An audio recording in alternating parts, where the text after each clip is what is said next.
नमस्कार दोस्तों, मेरा नाम घनश्याम निषाद है। आज मैं आपको एक काल्पनिक कोठी की कहानी सुनाने जा रहा हूँ। अरे रामू, क्या हुआ? चंकू बाई ने पूछा। यह लड़की धंधा करने को तैयार नहीं हो रही है, रामू ने कहा। रामू की बात सुनकर चंकू बाई कुछ सोचने लगी। कुछ याद आते ही वह बोली, रामू, फौरन दीदी को बुलाओ, वही चुटकियों में ऐसे केस हल कर देता है।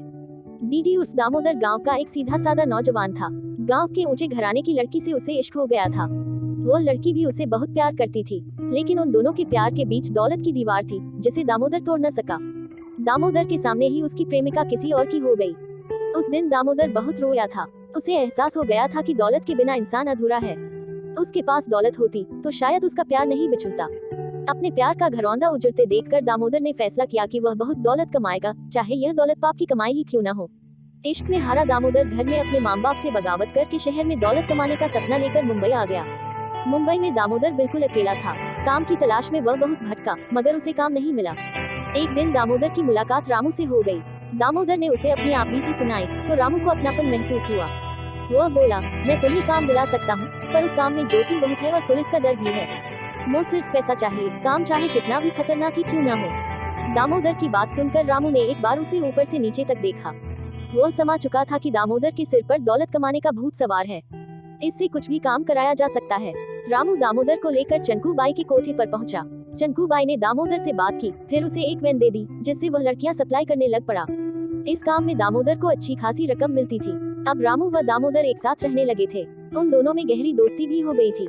कुछ ही दिनों में दामोदर ने अपनी मेहनत से चंकू बाई के दिल में अच्छी खासी जगह बना ली थी। अब चंकू बाई दामोदर को डीडी के नाम से पुकारती थी। डीडी उर्फ दामोदर को चंकू बाई का संदेश मिला और वह फौरन कोठे पर पहुंचा। रामू ने लड़की के बारे में दामोदर को सब कुछ बता दिया। दामोदर दरवाजा खोलकर कमरे में आया। उसने फर्श पर पड़ी लड़की को उठाना चाहा, मगर वह बेहोशी की हालत में थी। उसका जिस्म किसी गर्म भट्टी की तरह तप रहा था। बाय, इस लड़की को तो काफी तेज बुखार है, किसी डॉक्टर को दिखाना होगा, दामोदर ने कहा। इस कोठे पर कौन डॉक्टर आएगा? चंकू बाई परेशान होते हुए बोली।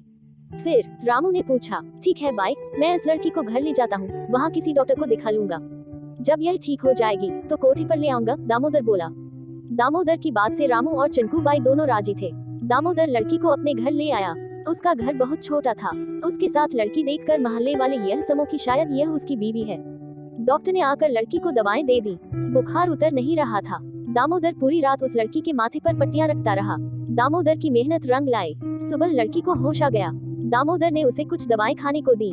नानुकर के बाद लड़की ने दवा खा ली। दोपहर तक लड़की पूरी तरह से होश में आ चुकी थी। उसने अपना नाम रजनी बताया।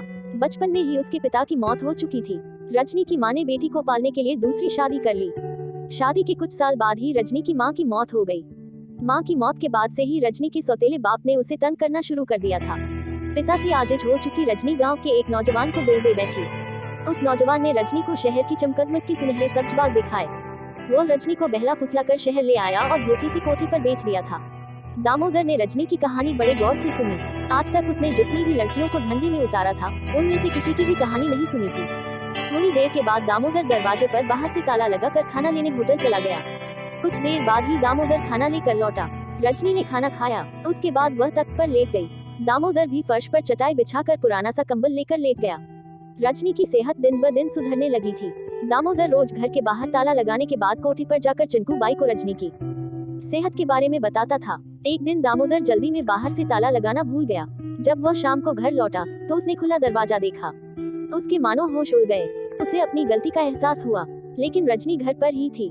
रजनी, आज तो भागने का मौका था, तुम भागी क्यों नहीं? दामोदर की बात सुनकर रजनी मुस्कुराते हुए बोली, भागकर जाती भी तो कहाँ, अब तो दुनिया के सभी दरवाजे मेरे लिए बंद हो गए हैं। रजनी के ये शब्द दामोदर के दिल में तीर की तरह चुभ गए थे। लो, खाना खा लो, दामोदर ने खाने का पैकेट रजनी को देते हुए कहा। नहीं, आज मैंने घर पर ही खाना बना लिया था, आप हाथ मुंह धो लीजिए, मैं खाना परोसती हूँ, रजनी बोली। दामोदर ने रजनी के हाथ का बना खाना खाया। आज पहली बार माँ के बाद उसने किसी दूसरी औरत के हाथ का बना स्वादिष्ट खाना खाया था। खाना खाने के बाद दामोदर पुराना कंबल लेकर जमीन पर लेट गया। रजनी भी तख्त पर लेट गई, पर उन दोनों को नींद नहीं आ रही थी। वे दोनों अपनी अपनी जगह पर करवटें बदलते रहे। सर्दी भरी रात में दामोदर ठंड से सिकुड़ता जा रहा था, लेकिन रजनी जाग रही थी। रजनी लेटे हुए ही दामोदर को देख रही थी। शायद दामोदर सो चुका था। रजनी ने अपनी रजाई उठाई और वह भी दामोदर के साथ सो गई। सुबह जब दामोदर की आंख खुली तब तक काफी देर हो चुकी थी। रजनी ने अपना सब कुछ दामोदर को सौंप दिया था। दामोदर अपनी इस गलती के लिए शर्मिंदा था। दामोदर तैयार होकर जैसे ही कोठे पर जाने के लिए निकला, सामने रामू अपने गुर्गे लेकर पहुंच गया। वह रजनी को लेने आया था, पर दामोदर ने रजनी के बीमार होने की बात कही और उनके साथ कोठे पर चला गया। अब दामोदर रजनी को कोठे पर नहीं लाना चाहता था, शायद उसे रजनी से प्यार हो गया था। दामोदर ने अपने प्यार वाली बात रामू को बताई। रामू ने दामोदर को चंकू बाई के कहर का वास्ता दिया और आगे से ऐसी गलती न करने की राय भी दी। दूसरे दिन रामू जीप लेकर रजनी को लेने दामोदर की खोली में पहुंचा, तो दामोदर वहां नहीं था। उसके कमरे के बाहर ताला लटका देखा। रामू तो समा गया कि दामोदर रजनी को लेकर कहीं भाग गया है। जब यह खबर चंकू बाई को मिली तो वह गुस्से से तिलमिला उठी। उसने फौरन शहर में गुंडे फैला दिए थे ताकि दामोदर और रजनी शहर से बाहर न जाने पाएं। अब सारे शहर में चंकू बाई के आदमी घूम रहे थे, पर दामोदर और रजनी का कहीं अता पता नहीं था। रामू भी कुछ आदमियों को लेकर रेलवे स्टेशन पर तलाश कर रहा था। हथियारों से लैस चंकू बाई के आदमी टेरन के हर डब्बे की तलाशी ले रहे थे। रामू जैसे ही डब्बे में घुसा, सामने दामोदर और रजनी को देखकर ठिठक गया था। रजनी किसी अमरबेल की तरह दामोदर से चिपकी थी।